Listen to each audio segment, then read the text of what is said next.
Titre: Le reflet de la ligne 12. Je m'appelle Thomas et ce que je vais vous raconter s'est passé il y a environ 3 ans, en plein hiver. À l'époque, j'avais 24 ans et je travaillais comme barman dans une brasserie très fréquentée du quartier de Montparnasse, à Paris. Mes horaires étaient éreintants. Je finissais souvent mon service au-delà de minuit, m'obligeant à courir dans les rues glaciales pour espérer attraper le tout dernier métro de la ligne 12. Tous ceux qui habitent Paris connaissent les légendes urbaines sur le métro. On parle des stations fantômes, ces arrêts condamnés depuis la Seconde Guerre mondiale, murés dans l'oubli. Mais il y a aussi des règles tacites, des superstitions que les travailleurs de nuit se murmurent entre eux. L'une d'elles m'avait été transmise par un vieux plongeur du restaurant, un homme qui prenait les transports nocturnes depuis 30 ans. Si tu es seul dans la rame en pleine nuit, ne fixe jamais ton reflet dans la vitre quand le train traverse les vieux tunnels. Parfois, ce n'est pas ton reflet qui te regarde. Je trouvais ça ridicule. Une histoire de bonne femme pour effrayer les nouveaux. Jusqu'à cette fameuse nuit de février. Il était minuit 45 quand j'ai franchi les portes de la station Montparnasse Bienvenue. Les couloirs interminables étaient déserts. Le silence n'était troublé que par l'écho de mes propres pas sur le carrelage poisseux et par le bourdonnement électrique des panneaux publicitaires. Je me sentais épuisé, mes pieds me faisaient souffrir le martyre. Tout ce que je voulais, c'était rentrer chez moi, m'écrouler sur mon lit et dormir. Je suis arrivé sur le quai de la ligne 12, direction mairie d'ici. Il n'y avait personne. Juste moi et les courants d'air froid qui soulevaient des vieux tickets usagés. Au bout de quelques minutes, le grondement sourd du train a fait vibrer le sol. Les phares jaunes ont percé l'obscurité du tunnel et la rame s'est arrêtée dans un grincement de frein strident. Les portes se sont ouvertes dans un souffle mécanique. Je suis monté dans l'avant-dernier wagon. À l'intérieur, la chaleur artificielle et l'odeur caractéristique de plastique chauffé et de ferraille m'ont enveloppé. J'ai jeté un coup d'œil circulaire. Le wagon était complètement vide. J'ai choisi une place assise sur un strapontin, juste à côté des portes automatiques, et j'ai sorti mon téléphone pour faire passer le temps. Le signal sonore a retenti, les portes se sont refermées brutalement, et le train s'est ébranlé, s'enfonçant dans les entrailles de la ville. Pasteur, volontaire, Vagerard. À chaque station, personne ne montait. Mon wagon restait désespérément vide. Je commençais à somnoler, bercé par le roulement régulier des essieux sur les rails. Le reflet des lumières défilait à toute vitesse sur la vitre en face de moi, créant un effet stroboscopique hypnotisant. C'est juste après la station Convention que l'ambiance a changé. Le train a soudainement ralenti en plein milieu du tunnel. Le bruit assourdissant des roues s'est transformé en un crissement aigu, puis la rame s'est immobilisée complètement. C'est une chose courante à Paris, un simple problème de régulation du trafic. Je n'y ai pas prêté attention au début. J'ai soupiré, regardant l'heure sur mon téléphone. Mais le temps passait. 1 minute, 2 minutes, 5 minutes. Le silence à l'intérieur du wagon est devenu assourdissant. Le moteur s'est éteint avec un long gémissement d'agonie, nous plongeant dans un calme mortel. C'est alors que les lumières principales ont grésillé avant de s'éteindre totalement. Seuls les néons de secours, d'une lueur jaunâtre et maladive, sont restés allumés, projetant des ombres étirées sur les sièges en plastique. Une sensation de froid intense s'est insinuée dans l'habitacle. Ce n'était pas le courant d'air habituel des tunnels, mais un froid statique, lourd, presque palpable. Mon souffle a commencé à former de légers nuages de buée. Mon cœur s'est mis à battre un peu plus vite. Le confinement, l'obscurité relative, l'arrêt prolongé, tout cela réveillait en moi une claustrophobie que je ne me connaissais pas. C'est là que j'ai commis l'erreur. J'ai levé les yeux de mon écran et j'ai regardé la vitre en face de moi, noircie par l'obscurité totale du tunnel à l'extérieur. Comme un miroir parfait, elle reflétait l'intérieur du wagon avec une netteté troublante. Je voyais mon propre reflet, mon visage fatigué, mes cernes, mon manteau noir. Mais je voyais aussi autre chose. Dans le reflet, sur la rangée de sièges située au fond du wagon, tout au bout de la rame, il y avait quelqu'un.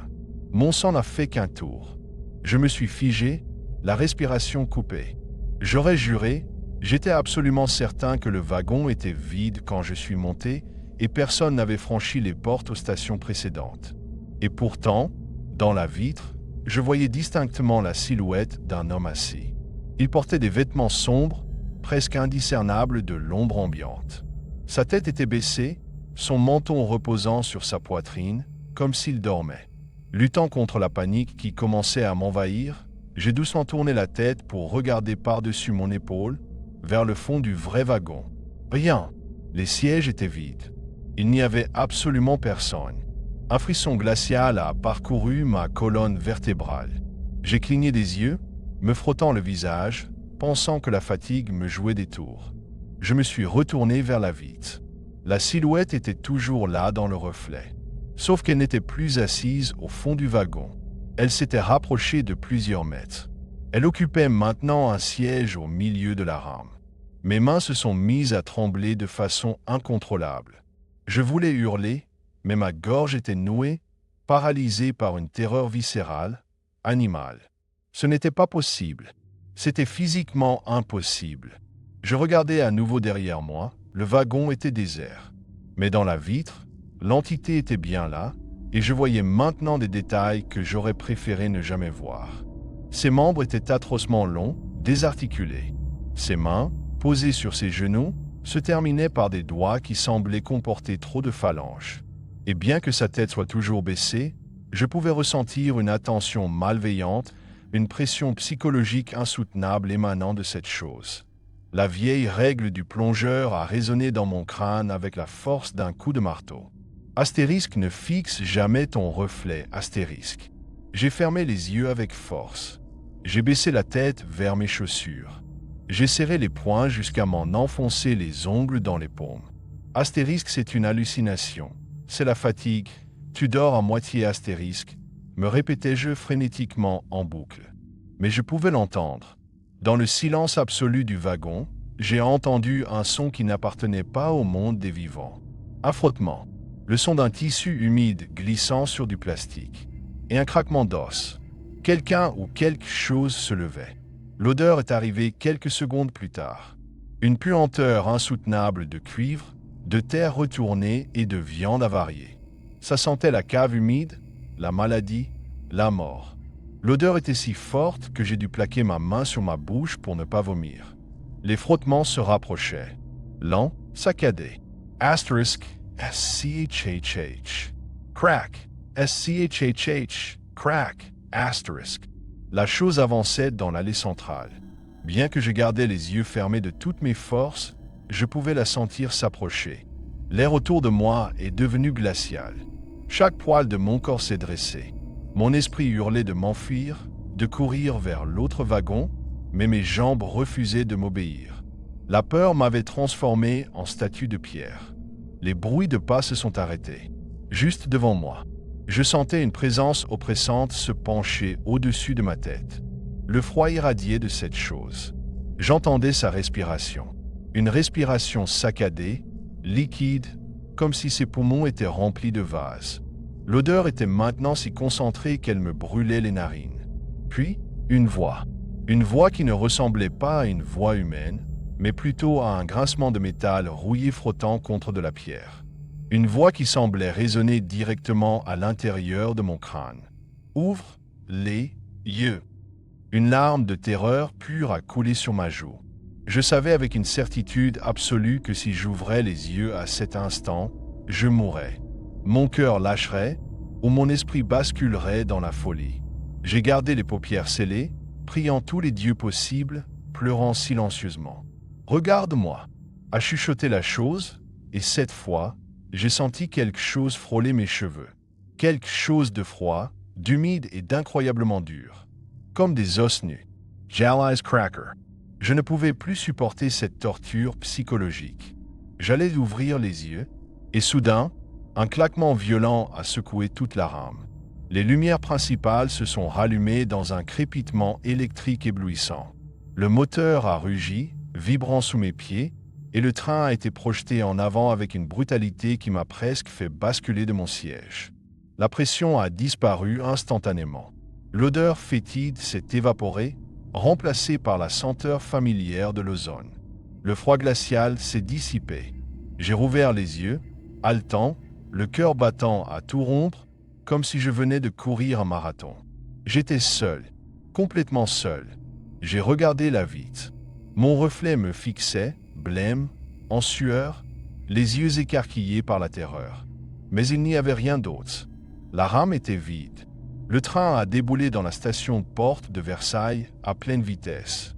Dès que les portes se sont ouvertes, je me suis précipité dehors en hurlant presque, trébuchant sur le quai. J'ai couru vers la sortie sans me retourner, sautant les marches des escaliers mécaniques 4 à 4. Je suis sorti à l'air libre, dans la nuit glaciale de Paris, et je me suis effondré sur le trottoir, tremblant de tous mes membres. Je ne sais pas ce qui est monté avec moi dans ce train. Je ne sais pas ce qui vit dans les tunnels sombres entre les stations. Mais il y a une chose dont je suis certain, le vieux plongeur avait raison. Il y a des lois sous la terre que nous ne comprenons pas. Depuis cette nuit-là, je n'ai plus jamais repris le dernier métro. Si je finis tard, je paie un taxi, peu importe le prix. Et quand je suis obligé de prendre les transports en commun, même en plein jour, je garde toujours les yeux fixés sur le sol. Je ne regarde jamais mon reflet dans la vitre, car je sais que, dans les ténèbres du tunnel, il y a des choses qui n'attendent qu'un regard pour se manifester. Il est terrifiant de penser qu'un simple regard puisse sceller notre destin. Le témoignage de Thomas nous rappelle à quel point notre propre reflet, notre propre image, peut devenir la porte d'entrée de nos pires cauchemars. Mais au moins, Thomas était réveillé. Il était conscient de son environnement. Il pouvait agir, lutter contre la panique. Que se passe-t-il lorsque la fatigue prend le dessus? Lorsque vos paupières s'alourdissent après une journée interminable et que vous basculez dans le sommeil, confiant votre vulnérabilité à une rame métallique glissant à toute vitesse dans l'abîme, le métro est conçu pour vous emmener d'un point A à un point B. C'est un système logique, tracé sur des cartes que des millions de voyageurs consultent chaque jour. Mais il arrive que les voies souterraines s'étirent au-delà du rationnel, qu'elles dévient vers des endroits qui n'existent sur aucun plan. La prochaine histoire nous vient de Montréal. Elle aborde l'une des hantises les plus universelles et les plus viscérales des travailleurs de nuit. S'endormir et rater le terminus. Titre: Le terminus oublié. Je m'appelle Élise. Ce que je vais partager avec vous remonte à l'hiver 2018, au cœur d'un des mois de janvier les plus froids que le Québec ait connus. À cette époque, j'avais 28 ans et je travaillais dans un centre d'appel pour une compagnie d'assurance au centre-ville de Montréal. Les appels de clients frustrés s'enchaînaient toute la soirée et je terminais souvent mon quart de travail complètement vidé, émotionnellement et physiquement. Mon seul réconfort était le trajet du retour. Je prenais la ligne verte à la station McGill, direction Honoré-Beaugrand, jusqu'au tout dernier arrêt. Il y a une odeur particulière dans le métro de Montréal. Un mélange d'huile d'arachide utilisée pour traiter les freins en bois des vieilles rames, de caoutchouc chaud et de poussière. Pour moi, c'était l'odeur du repos imminent. Un soir, en attendant mon train sur le quai désert, j'avais discuté avec un vieil agent d'entretien de la STM, la Société des transports de la ville. Je le voyais souvent balayer le quai tard le soir. En voyant mes yeux cernés et ma démarche titubante de fatigue, il s'était approché de moi et m'avait glissé un conseil étrange. Je m'en souviens comme si c'était hier. Il m'a dit « Mademoiselle, si vous vous endormez et que le train dépasse le terminus, réveillez-vous, mais surtout, ne sortez pas de la rame. Peu importe où le train s'arrête dans les tunnels de garage, peu importe qui vous voyez sur le quai, restez assise. Ce n'est pas pour nous autres. » J'avais souri poliment, pensant qu'il essayait de me faire peur avec une légende urbaine sur les sans-abri qui squattent les tunnels de maintenance. Je n'y ai plus repensé. La nuit de l'incident, il devait être près d'1 heure du matin. Une tempête de neige faisait rage dehors. Quand je suis entré dans la station McGill, la chaleur écrasante du système de chauffage souterrain m'a frappé de plein fouet. J'ai embarqué dans l'une des vieilles rames MR73. Le wagon était plongé dans une torpeur tranquille. Il n'y avait qu'un étudiant endormi avec ses écouteurs à l'autre bout de la rame, et moi. Je me suis assis sur un siège près de la porte, m'emmitouflant dans mon gros manteau d'hiver. Le doux bourdonnement du moteur électrique, ces fameuses 3 notes musicales qui retentissent au démarrage, ont agi sur moi comme une berceuse. Mes yeux se sont fermés tout seuls. Je me suis dit que je me réveillerais bien assez tôt. De toute façon, Honoré-Beaugrand était le terminus. Tout le monde doit descendre. Le train ne va pas plus loin. Je ne sais pas combien de temps j'ai dormi. J'ai été réveillé par un silence brutal. Le genre de silence lourd et cotonneux qui vous oppresse les tympans. Le bourdonnement réconfortant du métro avait disparu. J'ai ouvert les yeux, clignant des paupières, l'esprit encore embrouillé par le sommeil. Les lumières principales du wagon étaient éteintes. Seul l'éclairage de sécurité, d'une pâleur lugubre, jetait de faibles halos blafards sur le sol en lino. J'ai regardé autour de moi. L'étudiant n'était plus là. J'étais complètement seul, paniqué à l'idée d'être enfermé dans le garage d'Honoré-Beaugrand pour le reste de la nuit. Je me suis levé d'un bond et j'ai regardé par la vitre des portes. Ce que j'ai vu m'a cloué sur place. Le train n'était pas dans un tunnel de garage sombre. Il était arrêté à quai, dans une station. Mais ce n'était pas Honoré-Beaugrand. Ce n'était aucune des stations de la ligne verte. L'architecture était brutale, brute, comme si elle n'avait jamais été terminée. Les murs étaient faits d'un béton gris et poreux, dépourvus du moindre panneau publicitaire, de la moindre indication de sortie. Il n'y avait pas de banc, pas de poubelle, pas de caméra de sécurité. Juste une voûte caverneuse et nue, éclairée par intermittence par des néons nus qui grésillaient, en mourant, accrochés au plafond par des fils rouillés. Des stalactites de calcaire pendaient du plafond, témoignant de décennies d'infiltration d'eau et d'abandon. Le sol du quai était recouvert d'une épaisse couche de poussière grise, si épaisse qu'elle ressemblait à des cendres. Mon cœur s'est mis à marteler ma poitrine. Où étais-je? Les trains ne sont pas censés aller au-delà du terminus. Avais-je rêvé? Étais-je sur une autre ligne? Dans un sifflement pneumatique, les portes du wagon se sont ouvertes. L'air qui s'est engouffré dans la rame n'avait rien à voir avec l'air du métro. C'était un air ancien, vicié, glacé. Il sentait la terre humide, le béton en décomposition et quelque chose d'autre, une odeur métallique qui rappelait le sang séché. Mon premier instinct, l'instinct naturel de toute personne perdue, a été de faire un pas vers la sortie. Je me suis dit qu'il devait y avoir un interphone d'urgence sur le quai ou des escaliers menant à la surface. J'ai levé le pied, prêt à franchir le seuil, et les mots du vieil agent d'entretien ont explosé dans ma tête. Astérisque ne sort sous aucun prétexte. Peu importe qui vous voyez sur le quai, restez assise. Ce n'est pas pour nous astérisque. Mon pied est resté suspendu en l'air. Une terreur primitive, irrationnelle, m'a saisi aux tripes. Quelque chose au fond de mon cerveau reptilien hurlait que cet endroit était intrinsèquement mauvais, que je n'aurais jamais dû le voir.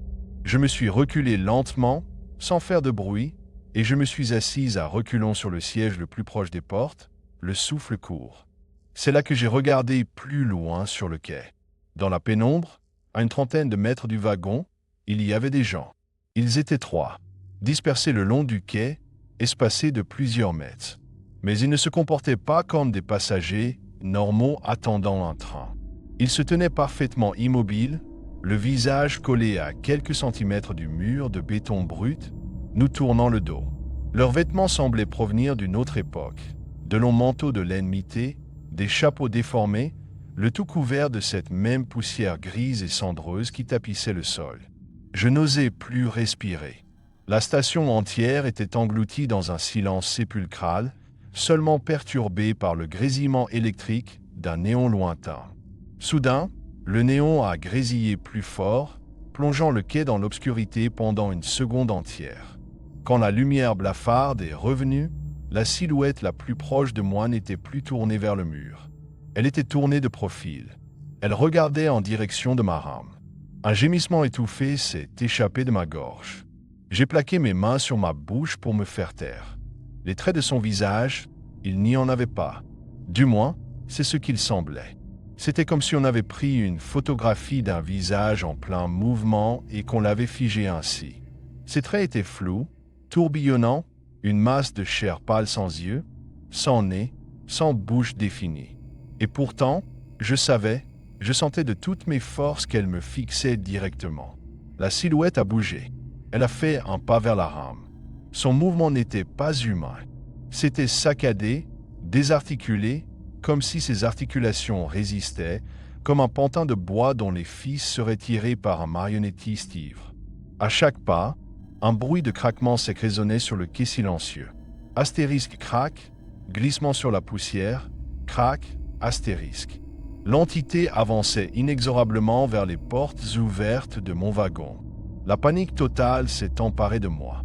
Je voulais me précipiter vers l'autre extrémité de la rame, fuir à travers les portes d'intercirculation, mais mes muscles refusaient de répondre.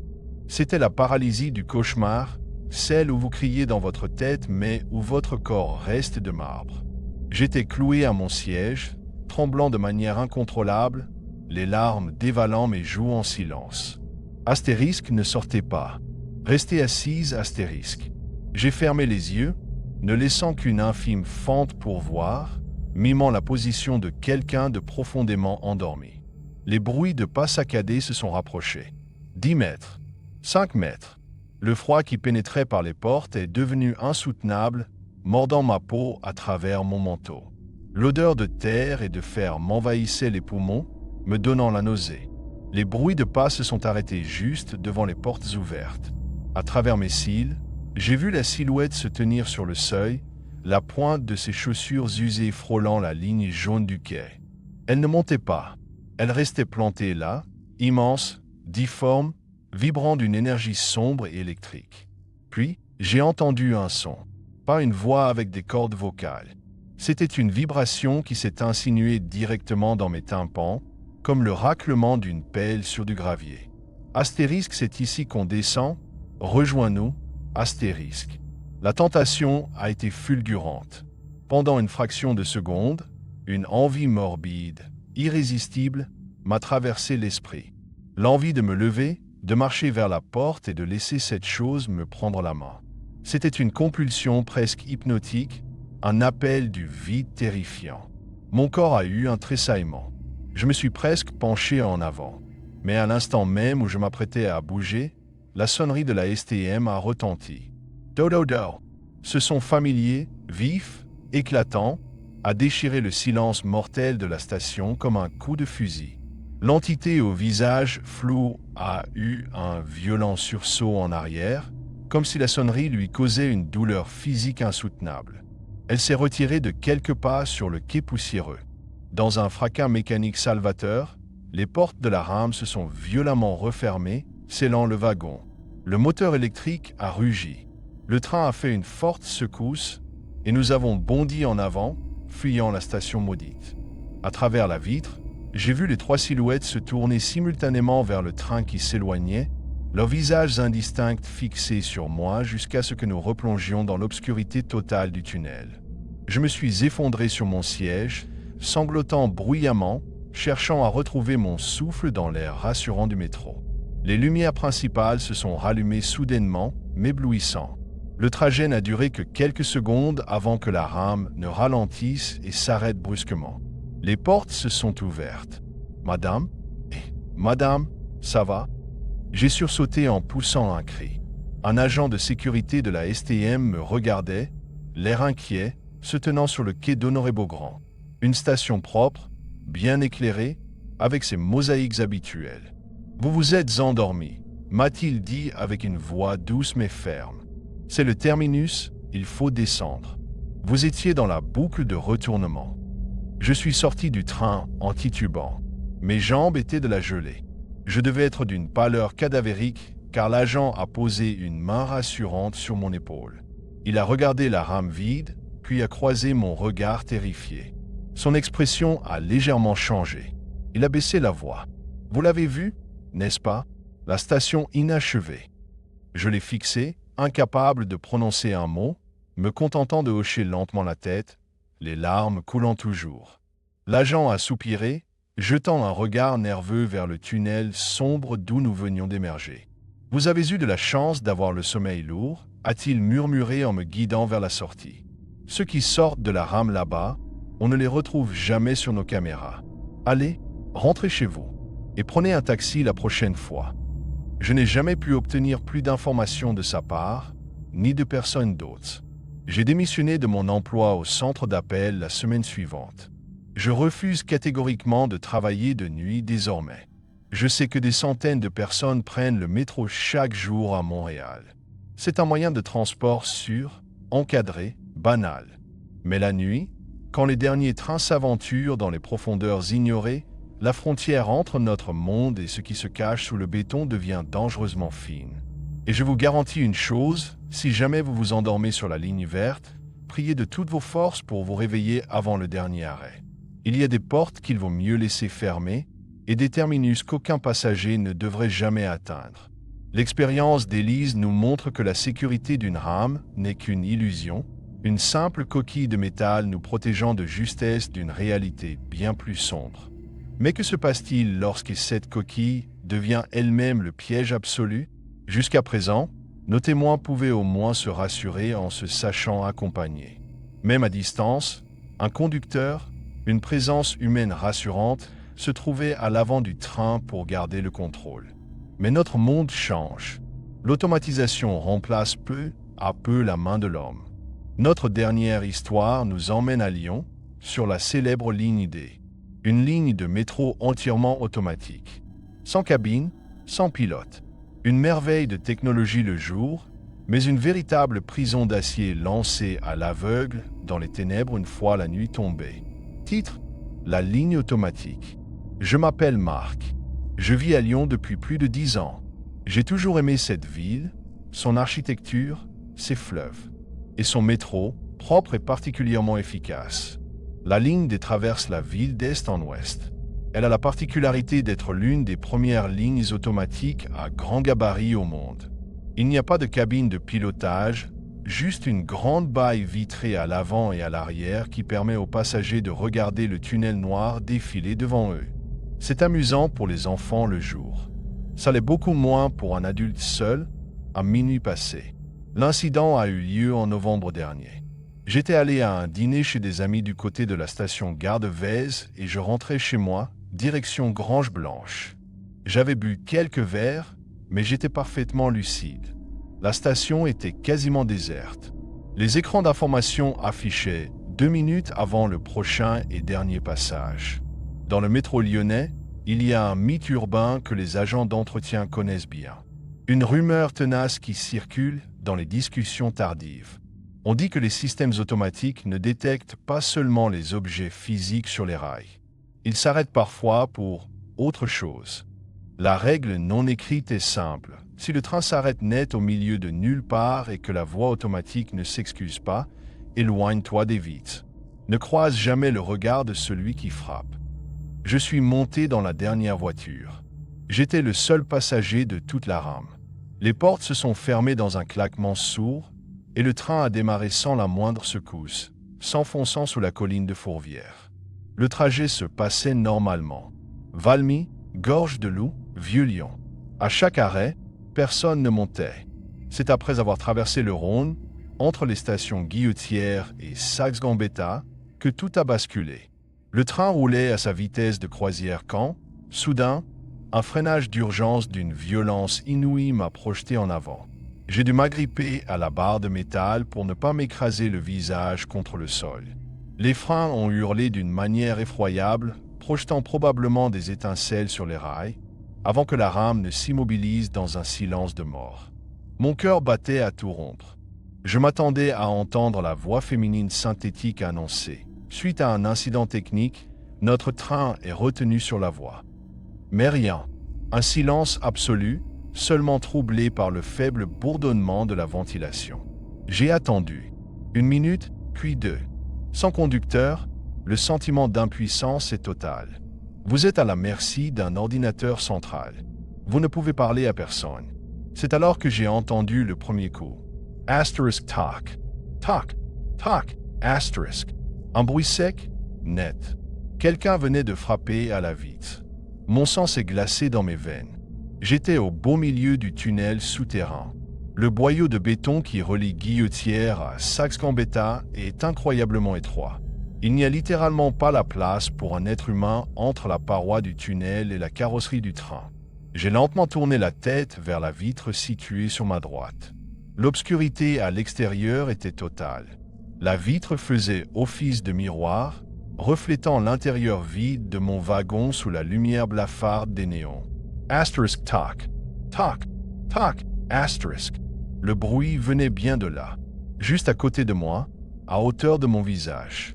À l'extérieur, j'ai reculé d'un pas, la respiration bloquée. La règle des agents a traversé mon esprit comme un éclair de lucidité terrifiante. Astérisque, éloigne-toi des vitres. Ne regarde pas Astérisque.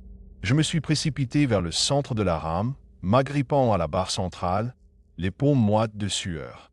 Je fixais le sol synthétique picoté, refusant catégoriquement de lever les yeux. Soudain, la ventilation s'est coupée net. Le silence est devenu si lourd qu'il en était douloureux pour les tympans. Et dans ce silence, j'ai entendu un glissement poisseux. Quelque chose raclait ses paumes contre la carrosserie extérieure du train. Le bruit s'est déplacé vers l'arrière de la rame, vers la grande baille vitrée frontale du dernier wagon, là où il n'y a aucun obstacle visuel sur le tunnel. Un grincement aigu, insoutenable, a retenti. C'était le son d'ongles épais ou de griffes raclant le verre renforcé. Malgré ma terreur viscérale, une compulsion morbide a pris le dessus. J'ai commis l'irréparable. J'ai levé les yeux vers la grande baille vitrée située au fond de la voiture. Les phares rouges arrière de la rame éclairaient faiblement les parois en béton humide du tunnel. Et plaqué contre la vitre, suspendu dans le vide à l'extérieur, il y avait un visage. Ce n'était pas humain. La peau était d'une blancheur maladive, translucide, révélant un réseau de veines noires et épaisses. Ses yeux n'étaient que deux trous d'une noirceur insondable. Sa bouche, étirée dans un rictus figé et contre nature, révélait des dents effilées. Ses mains, aux doigts effroyablement longs et noueux, étaient ventousées contre le verre. Un cri étranglé est resté coincé dans ma gorge. La chose me fixait avec une intensité insoutenable. Je pouvais ressentir sa faim, une malveillance pure et palpable qui traversait la paroi de verre pour venir m'infecter l'esprit. Astérisque, boum, astérisque. Elle a frappé la vitre avec une force colossale. La rame entière a vibré sur ses essieux. Astérisque, boum, astérisque. Un deuxième coup, encore plus fort. Une fissure est apparue sur le verre sécurisé. C'était physiquement impossible. Ce verre est conçu pour résister à des impacts à haute vitesse. La panique m'a submergé. J'ai couru vers les portes latérales, martelant le bouton rouge d'alarme, hurlant à l'aide, suppliant pour que quelqu'un au poste de commande m'entende.